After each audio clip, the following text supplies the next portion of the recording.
This is a big lap for Tom Manley. Shadow, as he called, as he comes now towards turn number 1. Flicks it into the right, maybe a tiny bit wide, but again, he carries the speed necessary through turn 1 right there, but not absolutely optimal. But then again, let's see if he can pull it back in the next part of the lap. Down into the next part, gets the apex nicely there, back on the power, feathering that throttle nicely to the next part, over the top of the curb, flicking it back to the flat out right through the next part. Now coming through the next re-profiled corners, 26.4 in the first. So that is a great first sector from Tom Manley. He's gone a 10th quicker than he did before and is the fastest man in sector number 1. So Tom Manley, he needs to keep this together. I'm also keeping an eye on what Lucas Blakeley will do in that first sector. Coming up to that sector split now, his sector time is at 26.4 as well. It's very close, but it's not as quick as Tom Manley. And Manley, again, quick in sector 2 on that first run through. So about 200ths of a second to the good is Tom Manley at the moment. Down to turn 11 he goes, hits that apex, onto the power he goes now. Very nicely done by Tom Manley. Let's see if Manley can stick it on pole around Australia. Blakeley's going to run him close though. This is going to be a great fight for pole position. Here comes Shadow then.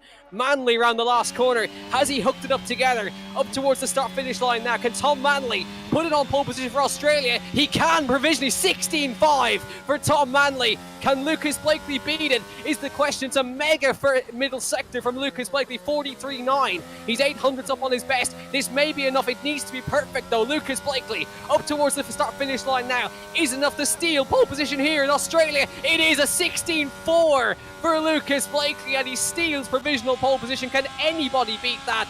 It's going to be very close. Nakarinen 16.7. Great effort from Tino Nakarinen. But Luke, I'm looking at Danny Moreno. He's running these two very, very close in that middle sector. Only less than a 10th off of them.